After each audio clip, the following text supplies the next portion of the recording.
Today's lesson objective is again 3.8c. We will analyze plot elements of a story by identifying the sequence of events. This is the second part of, remember, sequence of events. When you see this type of question on a test, you're going to be asked to fill in the empty box. Just remember that whatever goes in that empty box there is going to have to come after this event in this box and before the event in this box. So whatever event goes in between those two events in the story. Remember that the story's setting, that means when it takes place, has a lot to do with the plot and the theme of the story. This is set like 60, 70 years ago, and during Jim Crow laws, when African Americans or black people were not allowed to go to school. This is what their schools might look like later when they were allowed, so many black people did not know how to read.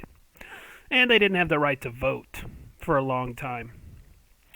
And yes, this is an extreme form of racism and discrimination, where you are treated unfairly due to your race or skin color. And again, thanks to Jim Crow laws, black people were not given the right to vote or have an education. And the Jim Crow laws mainly affected people who are living here in the southern states. That's the part here in orange of the United States. Remember, this is a historical fiction because it's something, the setting was something that really happened in the past. That vocabulary I went over. I'll go over these answers in class. These were the questions from yesterday. So remember where we left off, they were on their way to go vote. And both the narrator and his grandpa are really excited because this is the first time that the grandpa has ever voted. This perhaps is the first year that they were allowed to vote. The first year that they allowed black people or African Americans to vote. Nobody in my family had ever voted before. Where we lived, some people were allowed to vote, and some people were not. I never knew anyone who had voted before, but I heard my teacher say that some new laws had changed all that. I hoped that was true because I didn't want us to get in trouble. It felt like we were standing in line forever, and every time we seemed to get a little closer, someone would cut in front of us. That's just how things worked where we lived. You can't tell from the picture very much, but I'm assuming the people who were cutting in line in front of them were white people. It didn't seem to bother my granddaddy, though. He said, "Patience, son. Takes patience to get what you've got coming to you." What details from the text help you infer why the narrator and his granddad stay calm as others cut in line in front of them? I would say knowing this and what he'd said here allows you to infer who's cutting in line in front of him and why he doesn't get upset. When we finally got to the front of the line, my granddaddy proudly signed a paper and was handed a ballot. He clutched the ballot to his chest and said, "Son, this is the happiest day of my life." I took the camera from him and said, "Smile, Granddaddy." "Now, come on, let's go vote," he said.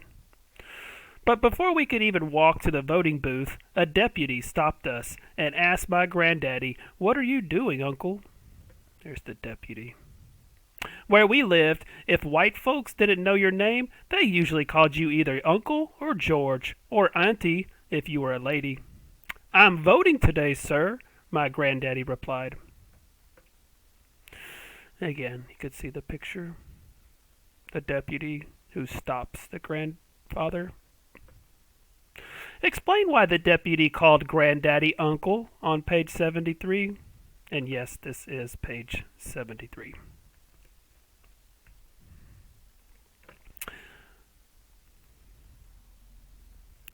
The deputy got out a big, thick book and slammed it on the table. He opened it to a page with words that looked longer than crawfish. "Can you read this, Uncle?" the deputy asked.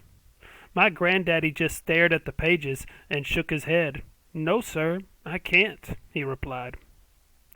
The deputy slammed the book shut, saying, "Well, Uncle, if you can't read this, then you can't vote." He tore up my granddaddy's ballot and he threw it on the ground. I was pretty sure that man wasn't playing by the rules, but he was in charge. I could see my granddaddy was mad. Explain why the deputy does not let Granddaddy vote on page 74. And this is page 74. As we headed back down the road toward home, my granddaddy didn't say a word. But I saw something I've never seen before. My big, strong granddaddy had tears in his eyes. "Don't worry, Granddaddy. I'll vote for you one day," I said to him. Granddaddy passed away before he ever got a chance to vote. I never forgot that day he tried to vote.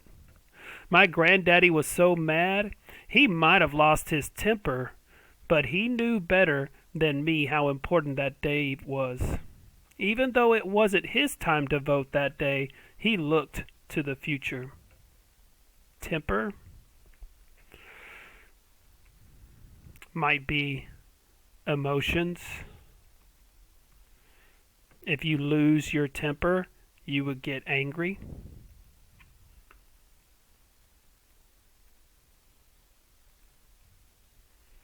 Or you might say losing your temper is like losing your calm. Getting mad. What details from the text help you infer why Granddaddy never lost his temper on page 75?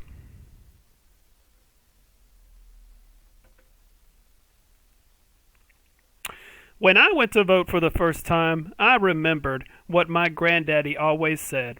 "Patience, son, patience." He was right. The day finally came, and I knew that, just like my granddaddy, I would never take it for granted. With his picture in my hand, I put my ballot in the box, smiled, and said to myself, "Now it's Granddaddy's turn."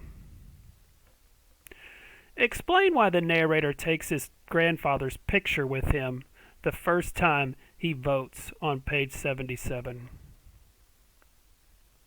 And I think I'm going to change this because something else better just occurred to me. Explain why the narrator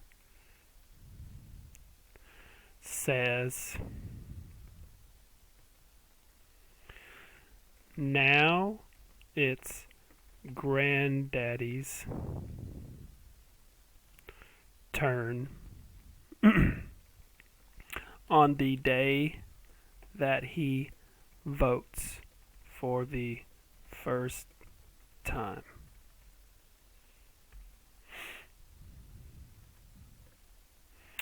And again, this is page 76 here.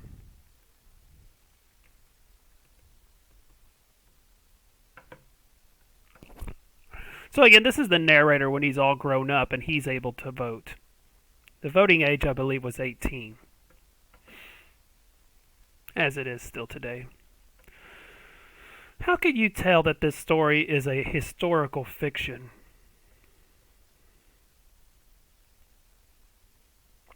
And then one last question. What do you think the theme is from this story? Remember, the theme is the lesson to be learned or the author's message at the end. Use details from the text in your answer. It could be those words that the granddaddy kept on saying all the time.